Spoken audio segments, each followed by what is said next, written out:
તો આજે આપણે બનાવીશું સરસ મજાના રાજમાની રેસીપી. રાજમા અને જીરા રાઈસ ખાવાની મજા જ પડી જશે. તો તમે પણ એકવાર આ રેસીપી ટ્રાય કરજો અને રેસીપી પસંદ આવે તો વિડીયોને લાઈક કરી ચેનલને સબસ્ક્રાઈબ કરી દેજો. તો રાજમા બનાવવા માટે આપણે ઓઇલ જોઈશે. એક કુકરમાં મેં ઓઇલ એડ કરી દીધું છે. 1 ચમચી જેટલું જીરું એડ કરવાનું છે. હિંગ એડ કરીશું આપણે અડધી ચમચી જેટલી. આદુ મરચાં અને લસણની પેસ્ટ એડ કરીશું અને એને સાંતળી લઈશું જેથી પરફેક્ટલી એ શેકાઈ જાય તો એનો ટેસ્ટ ફ્લેવર ખૂબ જ સરસ આવશે. હવે આપણે એક નાની ડુંગળી લેવાની છે અને એને પણ શેકાવા દેવાની છે. તો ડુંગળીને પણ આપણે 2-3 મિનિટ સુધી શેકાવા દઈશું. થોડીક લાલ પડે ત્યાં સુધી આપણે એને શેકાવા દેવાની છે. તો ડુંગળી શેકાઈ ગઈ છે તો હવે આપણે એની અંદર ટોમેટોની પ્યુરી એડ કરવાની છે. તો મેં અહીંયા 2 નંગ જેટલા ટોમેટો લીધા છે, એની પ્યુરી એડ કરી દીધી છે. અડધી ચમચી એટલી હળદર લઈશું, 1 ચમચી ધાણા જીરું પાવડર, 1 ચમચી લાલ મરચું પાવડર, સાથે જ 1 ચમચી કાશ્મીરી લાલ મરચું પણ લીધું છે અને અડધી ચમચી જેટલો ગરમ મસાલો, સ્વાદ અનુસાર મીઠું લેવાનું છે. મેં અહીંયા 1 ચમચી જેટલું મીઠું લીધું છે. હવે આપણે 2-3 મિનિટ સુધી આપણે એને થવા દેવાનું છે જેથી આપણી ગ્રેવી પરફેક્ટલી શેકાઈ જાય, મસાલો પણ સરખી રીતે શેકાઈ જાય. તો આ સમયે ગેસની ફ્લેમ સ્લો ટુ મીડિયમ રાખવાની છે, હાઈ નથી રાખવાની. તો એકદમ આ રીતે આપણે એને શેકાવા દઈશું.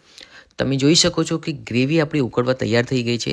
તો હવે આપણે એમાં રાજમા એડ કરીશું. તો રાજમા મેં અહીંયા 1 બાઉલ જેટલા લીધા છે જેને મેં આખી રાત પલાળી રાખ્યા હતા. તમે ચાહો તો ગરમ પાણીમાં પલાળીને 5-6 કલાક પલાળીને પણ યુઝ કરી શકો છો.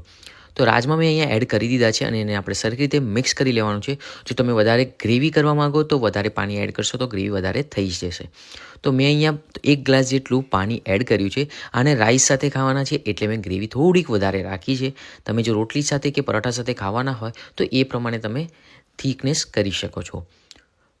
તો રાજમા આપણા સરખી રીતે મિક્સ થઈ ગયા છે, તમે જોઈ શકો છો. તો હવે ઉકળવાના તૈયાર થઈ ગયા છે. તો હવે આપણે કુકર બંધ કરીને એની સીટી વગાડી લેવાની છે.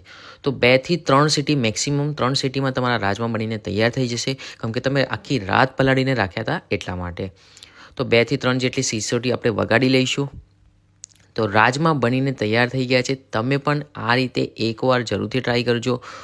કુકરનું ઢક્કન તૂટી ગયું છે એટલે થોડીક તકલીફ પડે છે, પણ તમે જોઈ શકો છો કે એકદમ સરસ રાજમા તૈયાર થઈ ગયા છે. તો ઉપરથી આપણે કસ્તુરી મેથી ભભરાવી દઈશું. તૈયાર છે આપણા રાજમાની રેસીપી.